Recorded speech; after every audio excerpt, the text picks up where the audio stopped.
صباح الخير يا حبايبي، عاملين ايه؟ كل سنة وانتم طيبين. عاملين ايه؟ وحشيني جدا جدا. انا النهاردة جاية اعمل معاكم روتين في الريسبشن بتاعي، يا رب ينول اعجابكم. هنمسح الريسبشن وننفض الشبابيك وهنغير كده المفارش وهنعمل روتين ان شاء الله. يا رب يا رب يعجبكم حبايب قلبي. عاملين ايه يا حبايبي؟ رمضان ما شاء الله ما شاء الله جري جري بسرعة اهوت. فاضل ايام قليلة كده ويخلص ويهل علينا ان شاء الله العيد. كل سنة وانتم طيبين وبخير يا رب وبصحة. انا دلوقتي بلملم كده الحاجة اللي في الريسبشن وهبتدي انفض الشبابيك واسوي الركنة. انا عندي ركنة فوق مستوى وعندي ركنة تحت. ده الريسبشن بتاعي عبارة عن قطعتين، ركنة فوق وركنة تحت وترابيزة سفرة صغيرة. وحتى ما فيش الكراسي يعني مثلا بتاعتها، لا انا جايبة كراسي كده بلاستيك عادية وحطهم بيتحطوا فوق بعض كده لما بنعوز نفردهم ونقعد ناكل. بحطهم. بس حبايب قلبي، انا دلوقتي بنضف الشباك، نفضه على طول تنظيفه سريعه. احنا طبعا كنا عاملين طبعا تنظيفات عميقه في رمضان. انا دلوقتي يعني يا دوبك بعمل الريسبشن كده ايه، تنفيضه كده خفيفه وهنمسحه مع بعض على طول. لسه تنظيفات العيد، بس هي مش هنعمل برضو تنظيفات هتبقى قويه، هتبقى يا دوبك كده هو حاجات خفيفه. هنغير بس السجاجيد، نغير فرش بسيط. وكل سنه وانتم طيبين يا حبايب قلبي. ربنا يا رب يجعله يا رب رمضان كريم وعيد كده يهل علينا بسعادة وبفرح. اللهم امين يا حبايب قلبي. انا بحبكم جدا جدا وبتمنى ان انتوا تدعموني، ونفسي قناتي تكبر ومش هتكبر الا بيكم حبايبي. فانا بتمنى ان انتوا تحطوا لي لايك وتعملوا لي اشتراك.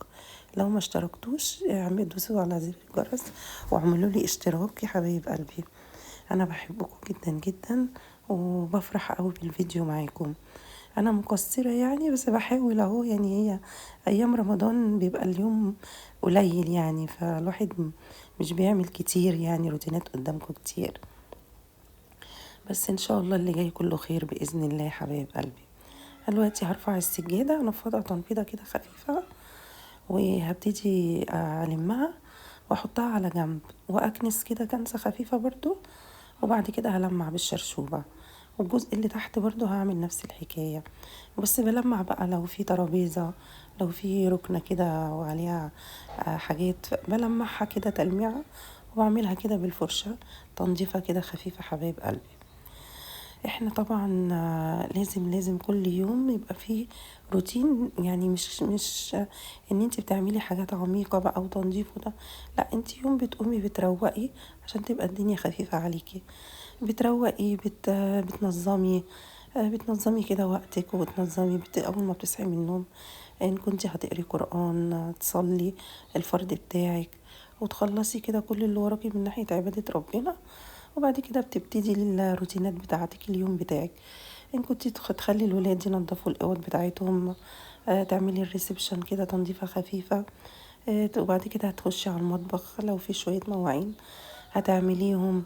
هتسهلي على نفسك يا حبايبي، لان رمضان يعني الوقت قصير في رمضان. بس وبعد كده بنبتدي بقى نخش على المطبخ نعمل الفطار بتاعنا. ودي اليوم بيعدي، بتيجي بعد الفطار بقى عايزة تصلي تراويح، عايزة تصلي العشاء ما شاء الله. تلمي الدنيا برضو تصبيني طبقين ولا حاجة، ما تخليش مواعين برضو عشان ما تراكمش عليكي. وبعد كده هو ما شاء الله حبايبي بيجي بقى علينا السحور، بنحضر السحور وكده اليوم بيخلص كده على طول.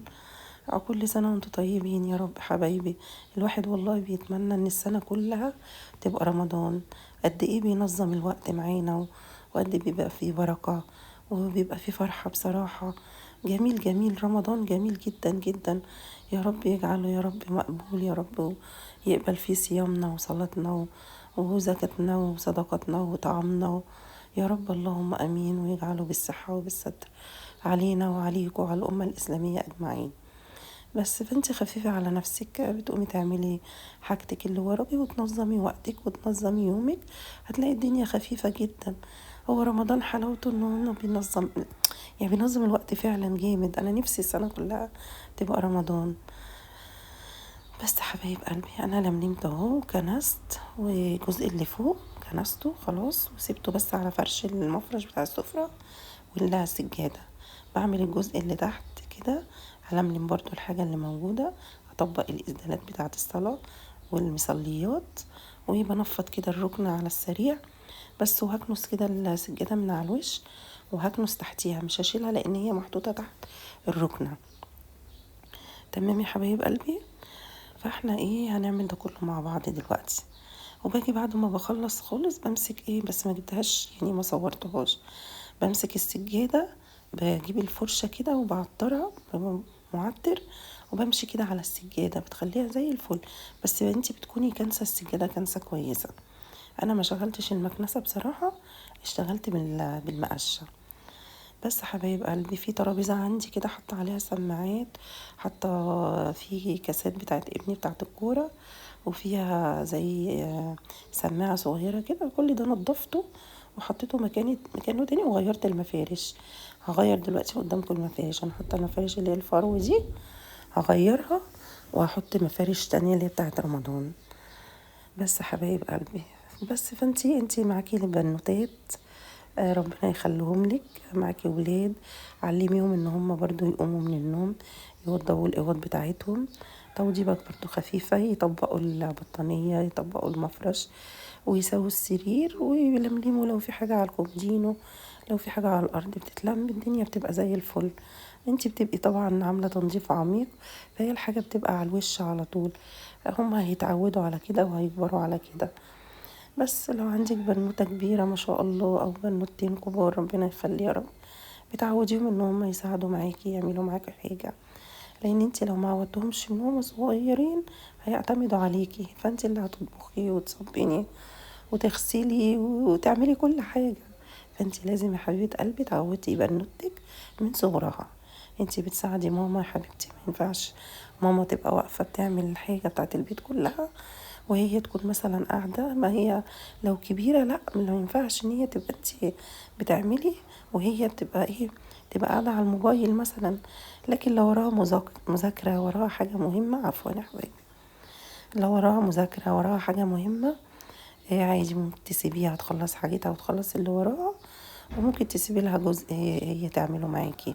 سيبي لها حبة مواعين مثلا تصبي لهم معاكي، تروق لك أوضة، تروق حاجة بس. حبايب قلبي فاحنا بنخفف على نفسنا كده ونخلي حاجتنا تبقى منظمة دايما ونضيفة ومتروقة، هتلاقي الدنيا خفيفة عليكي ويومك يعدي بكل بساطة بس. حبايب قلبي هنا بقى بنضف الإزاز، بمسح الإزاز على طول، وبعد كده هحط المفرش، وطبعا الصينية الصغيرة بتاعت رمضان دي عليها الفوانيس وكده بنضفها معاكم برضو، وهحطها برضو جنبها على السفرة بس. وفي هنا طبق الفاكهة فيه البرتقال برضو هحطه.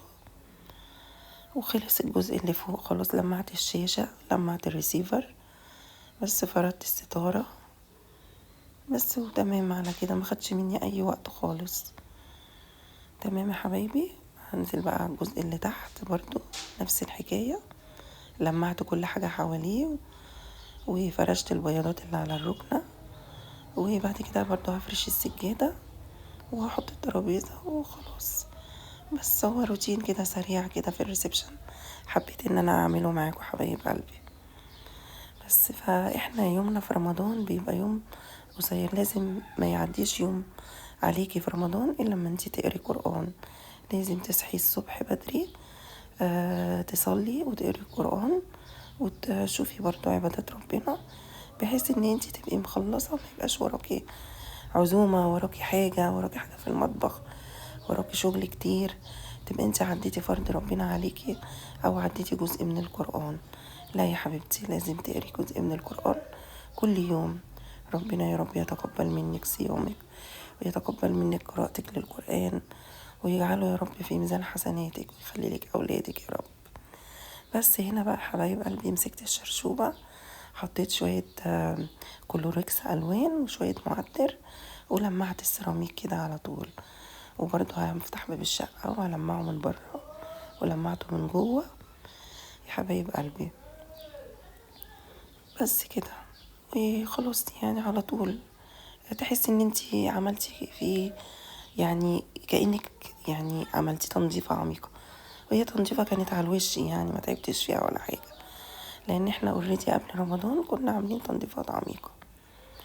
بس حبايب قلبي، فاحنا ان شاء الله ان شاء الله الروتينات اللي جاية هتعجبكم وهتبقى جميلة والله، وقناتي يا رب تعجبكم حبايب قلبي. بس نفسي تدعموني وتعملوا لي اشتراك وتعملوا لي لايك وتعملوا كومنت حلو منكم كده زيكم، تمام يا حبايبي. ونفسي قناتي تكبر بيكم، يعني انا نفسي والله ان انتوا تشتركوا في القناة وتتفرجوا عليها وقناتي تكبر ومشاهداتها تكبر بيكوا. طبعا هي مش هتكبر الا بيكوا حبايبي. بس هنا بفرش بقى السجاد، خلاص مسحت وخلصت، هفرش السجاد. بس اللي هعمل بقى تلميعة كده للسجاد بالفرشة بتاعة البلاط بالفرشة، هحط لها برضو شوية كلوريكس الوان ومنعم او معطر، وهمشي كده على السجاجيد بتبقى زي الفل. تمام يا حبايبي. بس يا رب الفيديو يعجبكم، يا رب تتفرجوا عليه للاخر. هو روتين كده بشجعك وبحمسك فيه ان انتي تقومي. بصي هو الجو ساقعة وجو برد وتحسي ان انتي صاحية من النوم كده سقعانة وبردانة ومش قادرة تعملي حاجة ومكسلة. بس والله يا حبايبي انا كنت كده اول ما قمت من النوم كنت حاسة نفسي سقعانة. قمت صليت وقرأت قرآن وقمت اتكلت على الله وقلت لا لازم اعمل الريسبشن. اول ما بدأت والله فيه انا حسيت ان بصي جسمك كده عايزة تعملي كل حاجة، نشطتي وعايزة تعملي كل حاجة في الشقة والله العظيم. وتحسي ان انت اتحررتي اصلا، مش هتحسي باي سقعة ولا باي برد، بالعكس تلاقي الدورة الدموية كده تجري في جسمك وتلاقي نفسك متنشطة وتلاقي كل حاجة تبقى زي الفل، وتخلصي حاجتك وتبقى حاجتك نظيفة ويبقى وراكيش بس غير الفطار. هتعملي الفطار كده وانت رايقة وهادية ومفيش حاجة مكركبة والدنيا رايقة من حواليك يا حبيبة قلبي. بس هنا انا بنظم دول كاسات ابراهيم ابني، هو بيلعب كورة ما شاء الله عليه، كان بيلعب في نادي انبي ودلوقتي بيلعب في نادي درجة رابعة. دي قصة كده هبقى احكي لكم عليها، بس الحمد لله هو مكمل وانا في ظهره ان شاء الله ان شاء الله لحد ما يوصل. هو بيلعب كورة من وهو عنده 4 سنين ونص، وهو بيحب الكورة جدا جدا ولا أشول، وبيحب الكورة جدا جدا. وراح انبي وهو عنده 7 سنين وفضل يلعب في انبي بسم الله ما شاء الله يعني لحد ما بقى عنده 17 سنة.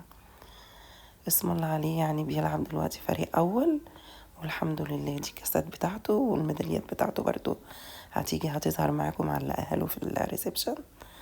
وربنا يا رب يخلي ولادنا كلهم يا رب وولادكم وولاد المسلمين أجمعين ونشوفهم زي ما احنا عايزين. مشوار الكورة ده مشوار صعب جدا والله يا حبايبي، أنا معاه من وهو عنده 4 سنين، فربنا يكرمه يا رب هو اللي زيه ويوقف لهم ولاد الحلال يا رب، ويستمر كده وادعوا له يا حبايبي ان هو يوصل كده واشوفه في التلفزيون مع اللعيبه الكبار كده مع الاهلي في الزمالك يا رب. اللهم امين يا رب. يخلي ولادكم حبايبي ولادنا ولاد المسلمين اجمعين ويفرحنا بيهم ويبعد عنهم اي شر. انتي كده يعني ولادك حفزيهم، لو عندهم هواية حفزيهم ان هم يعملوها وينموها وانتي تبقي واقفة في ظهرهم ومعاهم. دلوقتي انا خلصت اهوت الريسبشن وبوريه لكم.